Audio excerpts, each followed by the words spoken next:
Okay mga kababayan, Chris Ulo po at welcome back po ulit dito sa ating YouTube channel. Dako, eto na. Kabahan ka na, Digong. Mukhang magiging star witness pa yata itong siya, Bato de la Rosa, mga kababayan.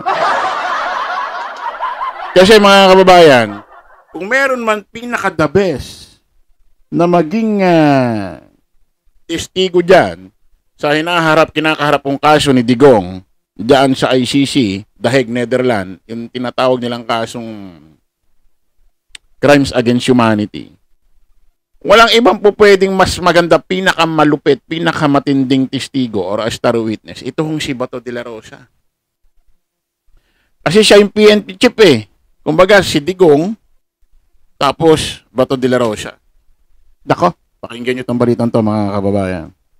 Pinaplansya na ng International Criminal Court ang pagpili sa mga posibleng testigo sa paglilitis kay dating Pangulong Rodrigo Duterte. Live mula sa The Hague, Netherlands, nasa frontline ng balitang yan, si Mon Gualvez. Mon, gaano kahigpit ang ICC sa pagpili ng mga testigo? Nako. Yes, Jiggy, nako mahigpit, no? Pero bago yan, pinapakita ko na sa inyo, nasa sa likod natin, nandito si Vice President Sara Duterte. Bumisita siya sa ICC Detention Center at sa kasalukuyan, siya ay nagpapapicture dito sa mga taga-suporta ng kanilang pamilya na naghihintay dito sa labas. Pero yun nga, mabalik tayo dito sa tinatakbuhan ng kaso o paglilitis bilang pagsunod sa utos ng International Criminal Court Chamber. Nagsumite na ang registry ng kanilang observations pagdating sa partisipasyon ng mga biktima sa kasong Crimes Against Humanity laban kay dating Pangulong Rodrigo Duterte kaugnay ng war on drugs. Kasama rito yung kanilang rekomendasyon kung paano dapat pipiliin yung mga sasali sa paglilitis na resulta rin daw ng naging mga konsultasyon sa mga biktima mula taong 2021 hanggang 2023. Marami na raw sa hanin ng drug war victims at mga naulila ang gustong makiisa sa paglilitis kay dating Pangulong Rodrigo Duterte sa International Criminal Court. Bagamat hindi kinukumpirma ng kanilang abogado, ilang grupo na nagsabing nandito na sila sa The Hague, Netherlands. Nako. Kung kakailanganin po, pwede po sila at gusto po nilang mag-testify. Ngunit alam naman po natin yung security risk, kaya wala po kaming idadivulge na any names po kung sino man po ang potential na maging witness. Hahatiin sa Groups A, B at C ang mga mag-a-apply na biktima. Sa Group A, yung mga malinaw na biktima at otomatikong kwalipikado. Sa Group B, yung mga hindi biktima kaya rejected ang aplikasyon. Habang sa Group C, yung mga hindi malinaw ang kaugnayan sa kaso at isa-isa sa ilalim sa assessment. So the purpose is just to organize the framework on how are we going to kind of... Sabi, biktima ng war on drugs, 30,000. Ay, baka hindi lang 10,000.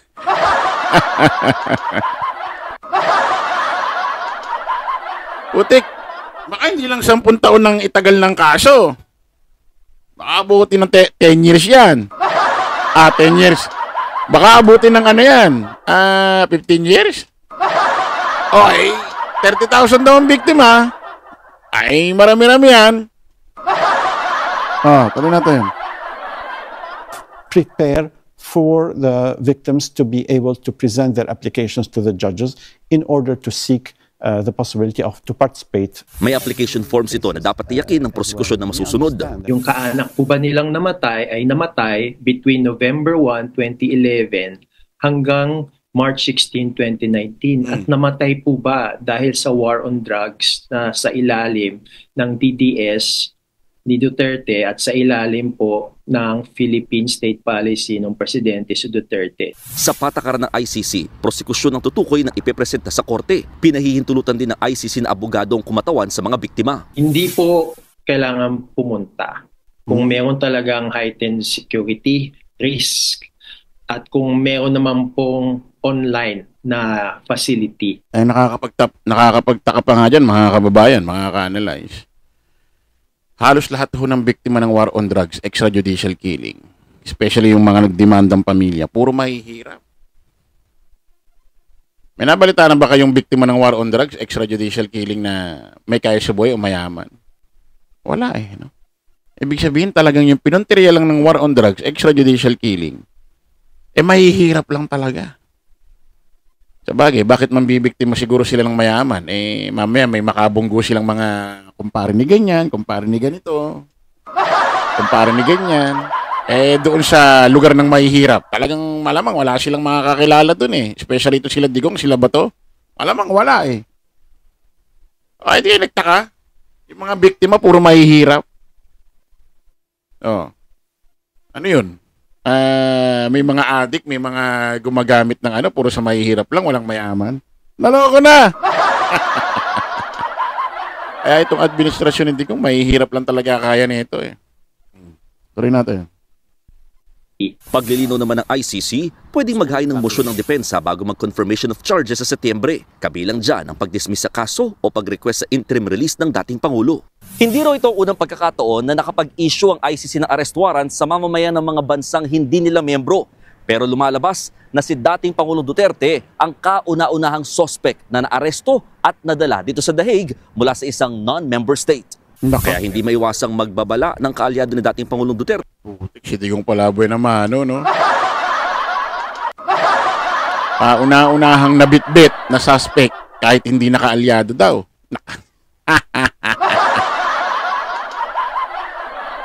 Nako, ito, sabi ko nga mga kababayan, kung itong mga pamilya ng biktima ng war on drugs, EJK, extrajudicial killing, pwedeng tumistigo, kahit wala dyan sa dahig, siguro by Zoom.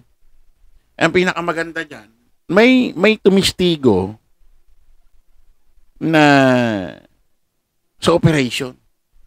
Na talagang makakapagpatunay itong war on drugs, extrajudicial killing, may bahid na hindi maganda. Di ba dati may video si Bato de la Rosa? Kung tutuusin yung mga sinabi ni Bato de la Rosa po pwedeng gawing ebidensya eh. Di ba sabi niya dati yung war on drugs, extrajudicial killing, aminado siya, nagkaroon talaga ng violation ng human rights. Meron pang video sinabi ni Digong, war on drugs is very dirty, sabi niya. Pwede yun eh. Ba't di nyo na lang kausapin si Senador Bato de la Rosa, mga taga-ICC, na tumulong na lang, maipagtulungan na lang sa inyo. Idiin si Digong, bumaliktad na lang siya. Ang kapalit,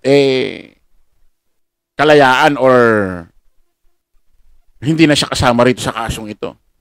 Hindi na siya bababaan ng warrant of arrest.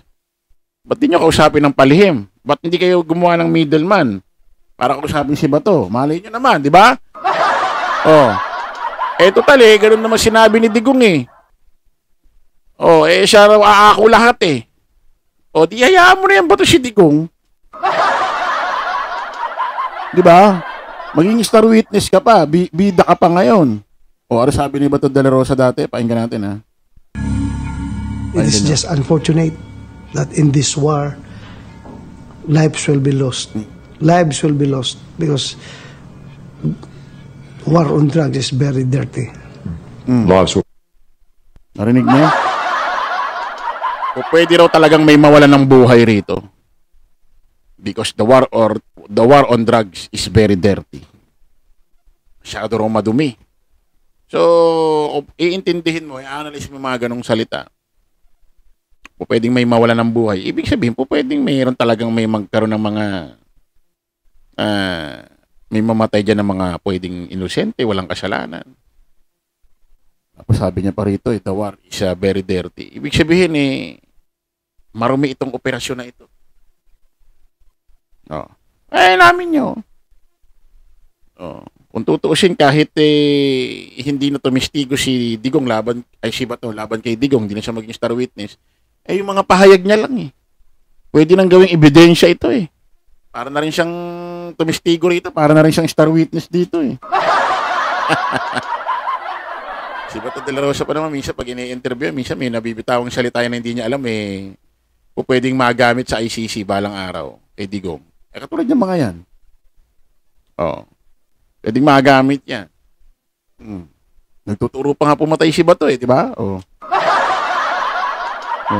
Ano sabi ni Bato? Pakinggan nyo. Kilalaman siguro ninyo kung sino mga drug lord dito. Gusto nyo patayin? Gusto nyo patayin? Patayin nyo. Pwede man kayo pumatay dahil wala man kayo man ang biktima. Puntahan ninyo. Buhusan nyo ng gasolina. Yung bahay, sindihan ninyo. Amo nagtuturo sa mga tao, pwede naman daw kayo pumatay. Oh, nagtuturo pa mansunog ng bahay. Oh, kumain gasolina, sunugin niyo yung bahay. Oh. Ay, ba't di nyo na lang kausapin si Bato de la Rosa? So, try nyo kausapin. Oh, bumaliktad na lang siya. Diin nyo na lang si Digong. Magiging star witness pa siya. Yan ang mga kapalit. Iurong na lang ang kaso. Oh, nako. Digong, kabahan ka na. Pagka ito si Bato de la Rosa, bigla na lang bumaliktad. Ha? Okay, maraming salamat po mga kababayan. Kita-kita ulit tayo sa panibagong live, panibagong vlog. Paano po pa samantala ang inyong lingkod, host Chris Ulo. Lagi natin tatandaan doon, follow the majority, follow the right way. Maraming salamat po. Kita-kits po tayo ulit. Bye-bye po.